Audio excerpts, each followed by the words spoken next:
transportasi dengan cara yang mudah dipahami. Kita akan menggunakan 3 metode yaitu NWC, Liskos, dan FAM atau Vogel. Lengkap dengan langkah-langkahnya. Yang pertama, kita akan membahas tentang metode Northwest Corner atau NWC. Di sini kita memiliki 3 pabrik sebagai sumber dan 3 kota sebagai tujuan. Setiap pabrik memiliki supply dan setiap kota memiliki demand. Tujuannya adalah mengalokasikan pengiriman dengan biaya paling minimum. Metode NWC itu paling sederhana karena tidak harus melihat biaya sama sekali. Langkah-langkahnya yang pertama kita mulai dari sel kiri atas. Isi sebanyak mungkin sesuai dengan nilai minimum antara supply dan demand. Di sini P1-nya itu nilai supply-nya adalah 50 dan nilai demand-nya adalah 40. Maka kita di sini di K1 kita akan isi sebesar 40. Dan maka di sininya sudah terpenuhi. Lalu di supply-nya belum terpenuhi, masih sisa 10. Kita masukkan ke K2-nya sebanyak 10.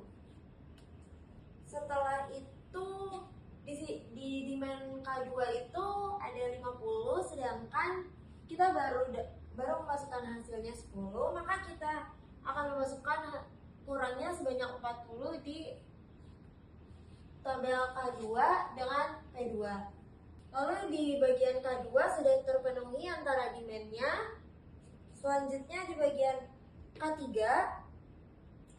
itu di supply P2-nya ada mendapat hasil 60.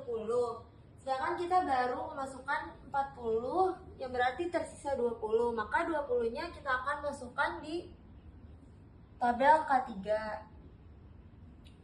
Lalu di sininya baru 20 sedangkan demand pada K3-nya itu 60. Berarti kurangnya itu sebesar 40. Maka 40-nya kita masukkan di tabel P3 K3. Maka sudah terpenuhi semuanya. Lalu total biayanya itu cara hitungnya adalah dengan menjumlahkan semuanya. Z sama dengan 40 dikali 10 dari tabel P1 K1. Lalu ditambah dengan 10 dikali 20 dari tabel P1 K2. Selanjutnya ditambah dari tabel P2 K2 yaitu 40 dikali 7. Selanjutnya kita tambahin lagi dari tabel P2 masih dengan K3 yaitu 20 dikali 12.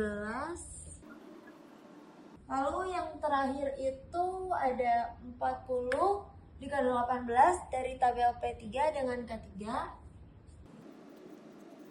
Dari semua ini kita kalikan dulu masing-masingnya. Setelah dikalikan, habis itu kalian jumlahkan. Yang mendapat hasilnya itu 1840.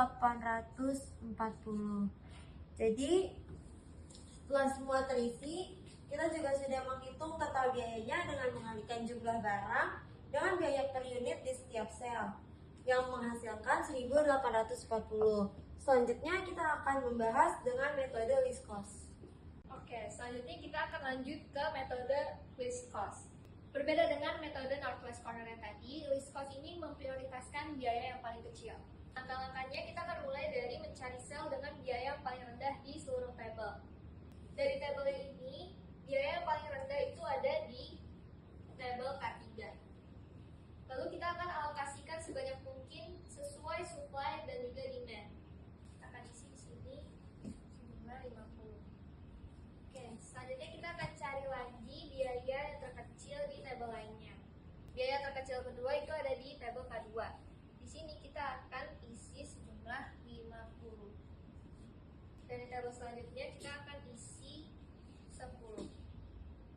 Lalu kita lanjut lagi mencari biaya yang terkecil. Di sini ada, kita balik lagi ke tabel K3 di mana di sini sudah terisi 50, sedangkan demand-nya itu ada 60. Di sini kita akan mengisi angka 10. Dan tabel ke-1 kita akan lanjut mengisi angka 30. Kalau misalkan sudah ada baris atau kolom yang terpenuhi, kita boleh langsung coret aja. Lalu kita ulangi lagi dari biaya terendah berikutnya sampai semuanya ini terpenuhi. Nah, kalau udah dialokasikan semua, kita hitung total biayanya. Sama seperti northwest corner yang tadi, kita akan mencoba mengkalikannya lalu menjumlahkan semuanya.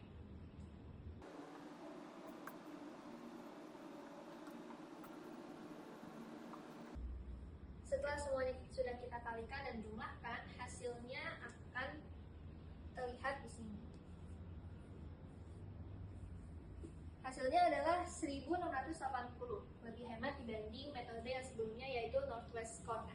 Terakhir kita akan menggunakan metode Vogel Approximation Method atau FAM, di mana metode ini lebih canggih karena mempertimbangkan peluang kerugian atau yang kita kenal dengan penalti. Langkah-langkahnya yang pertama itu kita hitung penalti setiap baris dan kolom, yaitu selisih antara dua biaya terkecil. Di sini kita akan mengisi dengan angka 50 di tabel K3 ke-1. Lalu pilih baris atau kolom dengan penalti terbesar. Di sini tuh kan 50 ya, sedangkan demand pada K3-nya itu 60, di mana berarti kita kurang 10, yang berarti kita akan mengisinya itu di sini sebesar 10. Lalu yang kedua itu pada tabel K2, di mana demand-nya 50 dan di sini kan belum terisi sama sekali ya, berarti kita akan memasukkannya di tabel P2K2 sebesar 50. Selanjutnya di tabel K2 itu demand-nya sudah terpenuhi sebesar 50. Dan yang terakhir kita akan memasukkan angka 10 pada tabel K1 P2 dengan demand-nya 40, yang berarti kita masih kurang 30 untuk memenuhinya, dan kita akan mengisi angka 30-nya itu di tabel K1 P3.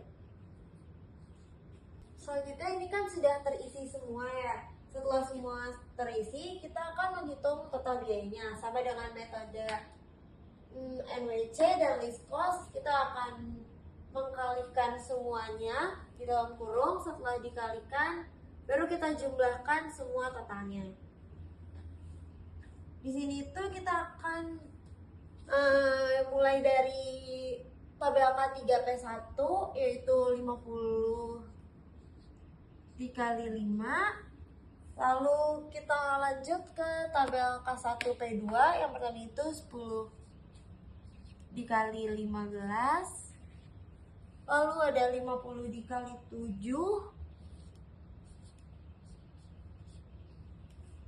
Dan yang terakhir kita masuk ke P3-nya. P3-nya itu ada K1 30 dikali 25 dan K3-nya itu 10 dikali 18. Setelah semuanya dikali, lalu kita akan menjumlahkan yang menghasilkan angkanya itu sebesar 1680.